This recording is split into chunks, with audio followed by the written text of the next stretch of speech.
Hello hello student, good afternoon to all of you. कैसे हैं आप लोग? फिर से स्वागत है आप लोगों का डीएवी ऑनलाइन क्लासेस में। आप लोग जूलॉजी की क्लास होगी और मैं हूं याया अंसारी। तो कल हम लोगों ने पढ़ा था बेटा प्रोटोजोआ के characteristics of the protozoa, phylum protozoa के कुछ लक्षण हम लोगों ने पढ़े थे, कुछ विशेष लक्षण हम लोगों ने पढ़े थे और कुछ उदाहरण भी हमने देखा था प्रोटोजोआ के।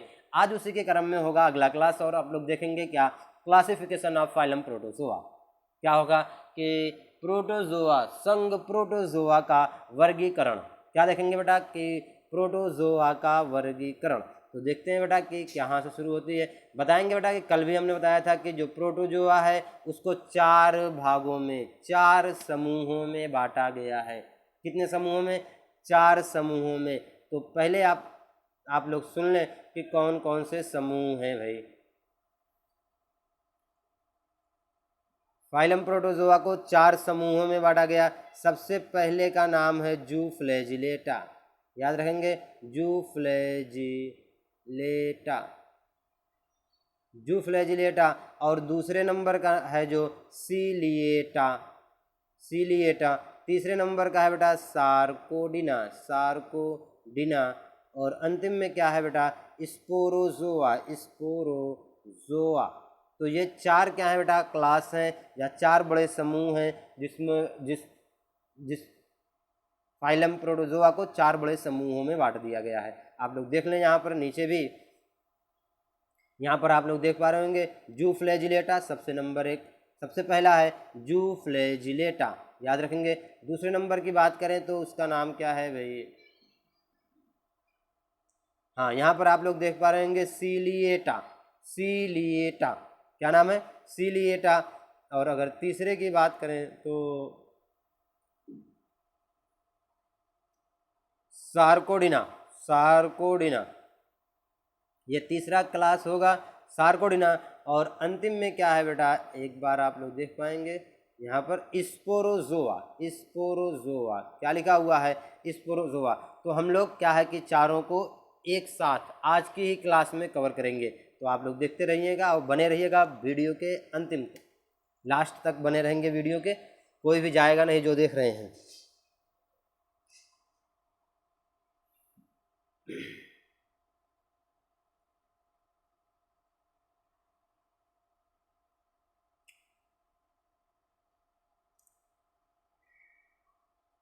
तो सबसे पहला अगर हम बात करें जूफ्लैजिलेटा की, किसकी बात? जूफ्लैजिलेटा। तो देखेंगे किसके आधार पर बांटा गया है? गमन अंग के, चलने के, मतलब कौन सा अंग जिससे चलेंगे उसी के आधार पर 4 भागों में बांट दिया गया है। तो जूफ्लैजिलेटा आप लोग देख पा रहे होंगे कि लिखा हुआ है कि विप बियरिंग। जूफ्लैजिलेटा जो है वो मैस्टिक्स, मैस्टिक्स मतलब विप, और बी फोर्स मतलब क्या होगा? बियरिंग। बोलेंगे क्या है कि इनमें जो गमन अंग है वो एक या एक से अधिक, एक या एक से अधिक क्या पाया जाएगा? फ्लैजिला पाया जाएगा। तो इनमें गमन अंग क्या है बेटा? फ्लैजिला है, कशाभिका है। इस समूह के सदस्य जो हैं वो कहाँ पर रहते हैं? तो स्वच्छंद अथवा परजीवी, फ्री लिविंग भी हैं और पैरासाइट भी हैं। और अगर फ्री लिविंग है तो ठीक, लेकिन अगर पैरासाइट हैं तो मनुष्यों में क्या करेंगे? रोग उत्पन्न करेंगे। याद रखेंगे, परजीवी कशाभी प्रोटोजोआ बीमारी के कारण है, मतलब परजीवी जो जूफ्लैजिलेटा हैं वो क्या है? बीमारी का कारण है, मनुष्यों में बीमारी उत्पन्न करेंगे। जैसे ट्रिपैनोसोमा, याद रखेंगे, ट्रिपैनोसोमा उदाहरण है किसका बेटा? जूफ्लैजिलेटा का। और जूफ्लैजिलेटा का उदाहरण है ट्रिपैनोसोमा। और अगर ये मनुष्य में पहुंचता है, मनुष्य को अगर संक्रमित करता है तो मनुष्य में एक रोग हो जाएगा जिसका नाम है स्लीपिंग सिकनेस। याद रखेंगे, स्लीपिंग सिकनेस, स्लीपिंग सिकनेस। अफ्रीकी निद्रा रोग, अफ्रीकी निद्रा रोग। याद रखेंगे, ट्रिपैनोसोमा के संक्रमण से होता है। किसके संक्रमण से होता है? तो ट्रिपैनोसोमा के संक्रमण से। और किसका उदाहरण है? ट्रिपैनोसोमा, तो जू फ्लैजिलेटा का। किसका उदाहरण है बेटा? जू फ्लैजिलेटा का। इस तरह से आप लोगों ने पहला देखा जू फ्लैजिलेटा कैसे हैं, तो बताएंगे इनमें कशाभिकाएँ पाई जाएंगी और ये फ्री लिविंग हैं और पैरासाइट हैं, और पैरासाइट होंगे तो रोग उत्पन्न करेंगे। जैसे ट्रिपैनोसोमा एक पैरासाइट है और अफ्रीकी निद्रा रोग स्लीपिंग सिकनेस उत्पन्न करता है मानव जाति में। क्लियर है? और आप लोग देख पा रहे होंगे ये फोटो, ये किसका है? ट्रिपैनोसोमा है, ट्रिपैनोसोमा है। इसका फोटो आप लोग बना लेंगे अपने नोटबुक में। यहाँ पर भी ट्रिपैनोसोमा दिख रहा है, इसको बना लेंगे। इसके बाद दूसरे नंबर की बात करें तो सीलिएटा, आप लोग देख पा रहे होंगे लिखा हुआ है सीलिएटा। तो सीलिएटा ऐसे प्रोटोजोन है जिनमें क्या है? गमन अंग क्या पाया जाएगा? सीलिया पाया जाएगा। इसके संपूर्ण शरीर पर हजारों की संख्या में रोम लाइक, रोमाभ या बोलेंगे बेटा कि हेयर लाइक कैसे पाए जाते हैं? सीलिया पाए जाते हैं। क्या पाए जाएंगे? सीलिया पाए जाते हैं। अब याद रखेंगे बेटा क्या है कि आगे देख पा रहे होंगे कि यहाँ पर कि कुछ में वयस्क में भोजन ग्रहण करने के लिए क्या पाए जाते हैं? सकिंग टेंटिकल्स, चूसक स्पर्शक, मतलब कि सकिंग टेंटिकल्स मतलब ऐसे टेंटिकल्स, ऐसे स्पर्शक जो भोजन को ग्रहण कर सकेंगे दूसरे जंतुओं से, दूसरे जीवों से, तो सकिंग टेंटिकल्स पाए जाएंगे। याद रखेंगे बेटा कि जब हमने पढ़ाया था किसको? प्रोटोजोआ के लक्षण को, तो वहाँ पर बताया था केंद्रक एक या दो भी हो सकते हैं और दोनों अलग अलग प्रकार के हो सकते हैं, दोनों एक जैसे हो सकते हैं। तो यहाँ पर हम देखेंगे बेटा कि इनका केंद्रक दो होगा। कितना होगा? दो होगा या दो से अधिक, और दो प्रकार का भी हो सकता है। एक का नाम होगा मैक्रो, याद रखेंगे MACRO, मैक्रो न्यूक्लियस, बड़ा या गुरु केंद्रक, और दूसरे का नाम होगा लघु, माइक्रो, क्या? माइक्रो, सूक्ष्म या लघु केंद्रक होगा। क्या होगा? लघु केंद्रक होगा। और जनन क्या होता है इनमें? तो संयुग्मन के द्वारा होता है। इनमें एक बड़ी गुहा होती है जो कोशिका की सतह पर बाहरी ओर खुलती है। याद रखेंगे बेटा, इसका उदाहरण आप लोग याद रखेंगे पैरामीशियम। क्या है? पैरामीशियम।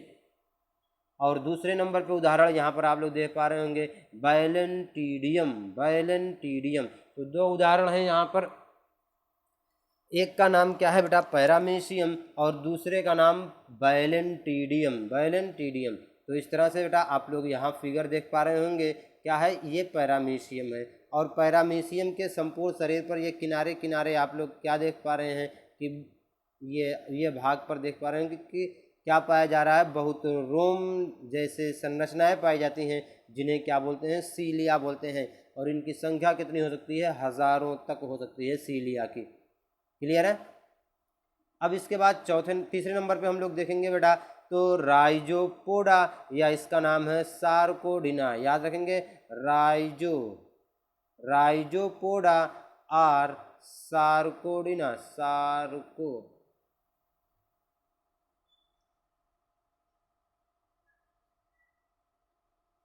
राइजोपोडा और सार्कोडिना देख पा रहे होंगे। तो इसका दो नाम याद रखेंगे, राइजोपोडा और सार्कोडिना। अब ध्यान से सुने कि इनमें जो गमन अंग है, देखेंगे गमन अंग की ही बात है, हर जगह गमन अंग की ही बात है। तो यहाँ पर गमन अंग मतलब लोकोमोटरी आर्गन जो है वो क्या है बेटा? स्यूडोपोडिया है। क्या है? स्यूडोपोडिया का सीधा हिंदी जान लें कि पादाभ। स्यूडोपोडिया का मतलब पादाभ है। इनमें जो गमन अंग है वो पादाभ है, और शरीर की आकृति प्रायः परिवर्तनशील है। मतलब ये परिवर्तित अपने आकार, ये कोई निश्चित आकार नहीं है, इनके शरीर का आकार बदलता रहता है। और उदाहरण क्या है बेटा? अमीबा, एंट अमीबा। क्या है? अमीबा और एंट अमीबा।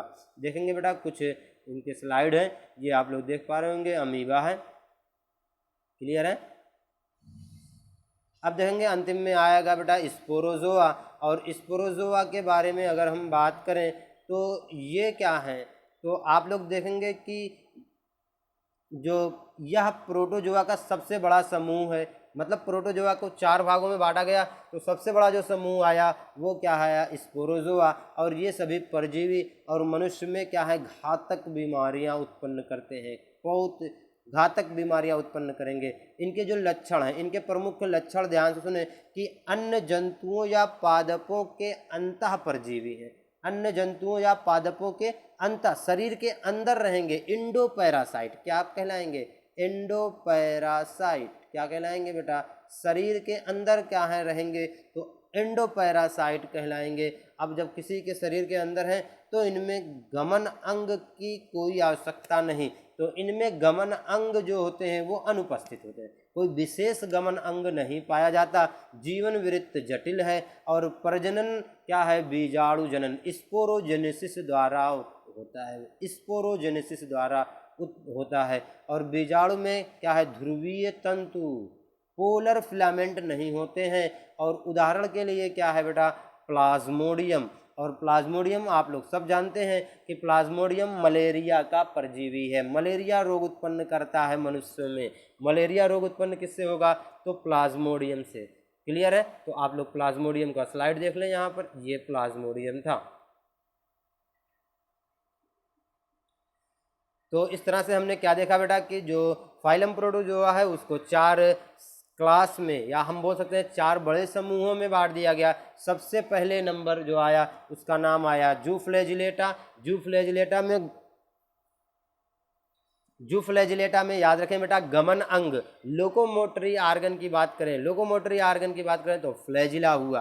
और एग्जाम्पल की बात करें तो ट्रिपैनोसोमा, क्या हुआ, ट्रिपैनोसोमा। और अगर हम फिर दूसरे नंबर की बात करें, किसकी बात बेटा, ध्यान से सुनते जाएं आप लोग।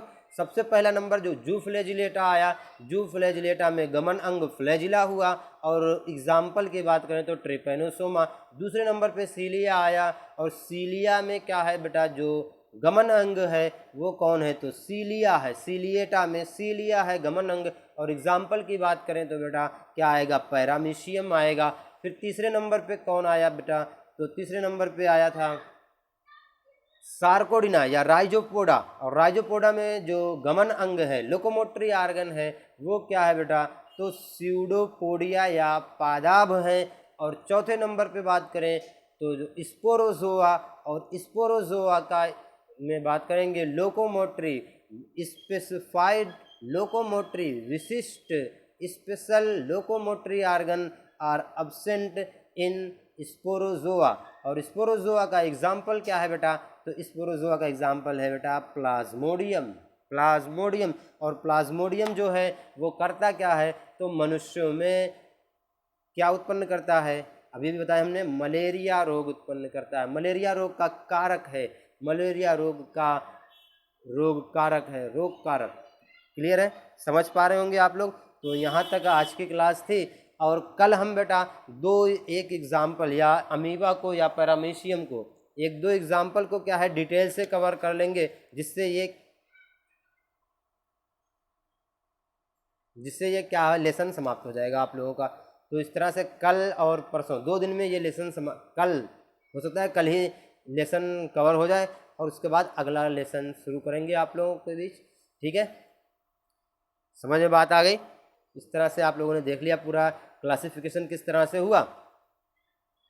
तो अब कल की जो क्लास होगी आप लोगों ने इसको सब देख लें एक बार। देखा तो आप लोग क्या करेंगे बेटा, नोट्स बनाएंगे, और नोट्स बनाने के बाद सेंड करेंगे। सबसे कम जो व्यू आ रही है वो आप ही, कक्षा 11 वाले बच्चों की व्यू सबसे कम है।